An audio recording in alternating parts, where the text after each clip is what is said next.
మరి సిలిండర్లు ఇంటింటికి ఇస్తున్నామని చెప్పి కేంద్ర ప్రభుత్వం ఏదైతే గతంలో ఒక స్కీమ్ తెచ్చిందో దానికి అనుగుణంగా దాదాపుగా చాలా పెద్ద ఎత్తున సిలిండర్లు తీసుకున్నారు. అట్లాగే మన రాష్ట్రంలో కూడా కాంగ్రెస్ ప్రభుత్వం మరి మేము 500 రూపాయలకే సిలిండర్ ఇస్తామని చెప్పి నమ్మబలికి ఇవాళ వారు కూడా ఎన్నికల మేనిఫెస్టోలో ఇచ్చిన మాట నమ్మి కూడా లేని వాళ్ళు కూడా తీసుకునే పరిస్థితి. కానీ యుద్ధం ప్రారంభమైన తర్వాత ఇవాళ ఎల్పీజీ గోడౌన్లు ఎక్కడెక్కడైతే ఉన్నాయో, డిస్ట్రిబ్యూషన్ నెట్వర్క్లు ఎక్కడెక్కడైతే ఉన్నాయో ఇవాళ అంతటా కూడా చాంతాడంత లైన్లు, ఎక్కడికక్కడ పెద్ద ఎత్తున ప్రజలు ఆందోళన వ్యక్తం చేసే పరిస్థితులు ఇవాళ నెలకొని ఉన్నాయి. ఒకవైపు కేంద్ర ప్రభుత్వమేమో పార్లమెంట్లో అడిగినా, పార్లమెంట్లో మాట్లాడినా, బయట మాట్లాడినా ఏ కొరత లేదు, మేము చూసుకుంటున్నాము, మేము మేనేజ్ చేస్తాము అని వారు చెప్తా ఉన్నారు, నమ్మబలుకుతా ఉన్నారు. కేంద్ర పెట్రోలియం శాఖ మంత్రి మాట్లాడినా, ప్రధానమంత్రి మాట్లాడినా ఏమీ లేదు, అంతా బానే ఉంది అని విశ్వాసాన్ని కల్పించే విధంగా వారు మాట్లాడుతున్నారు. కానీ క్షేత్రస్థాయిలో పరిస్థితులు అట్లా లేవు. వాళ్ళ ఏ గోడౌన్ కాడికి పోయినా భారీ క్యూ లైన్లు, భారీగా ప్రజలు ఆందోళనలో ఉన్నారు. రాష్ట్ర ప్రభుత్వమేమో కేంద్రం సహకరించట్లేదు, సప్లై లేదు, ఇబ్బంది ఉంది, కేంద్రం ఏమీ చేయలేకపోతే మేమేం చేస్తాము, పెట్రోలియం శాఖ మరి కేంద్ర ప్రభుత్వ ఆధీనంలో ఉంటుందని చెప్పి రాష్ట్ర ప్రభుత్వం తప్పించుకునే ప్రయత్నం చేస్తూ ఉంది.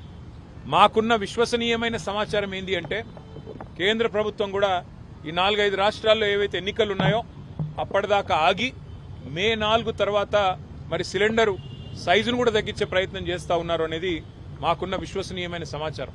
12 కిలోలు కాకుండా 10 కిలోలు ఏదో చేయాలి అని ఒక ఆలోచన చేస్తూ ఉన్నారు. లేదు, నిజంగానే సప్లై లేదు, ఇబ్బంది అవుతుందని చెప్పి చెప్తా ఉన్నారు.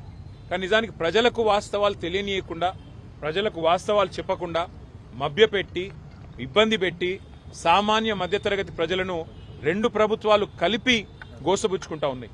అటు కేంద్రము, ఇటు రాష్ట్రము ఇద్దరు కూడా ఈ విషయంలో స్పష్టమైన సమాధానం చెప్పాలి, ప్రజల్లో విశ్వాసం నింపాలి, ప్రజల్లో ఒక భరోసా నింపి ఏ రకమైన ఇబ్బంది కాకుండా అవసరమైతే మరి వారికి ఉండే దౌత్య వ్యవహారాల శాఖ ద్వారా మరి అవసరమైతే ఇతర దేశాలతో మాట్లాడి, ఇరాన్లో ఇబ్బంది ఉంటే మరో చోట మాట్లాడి తెప్పించాలని మేము డిమాండ్ చేస్తా ఉన్నాం.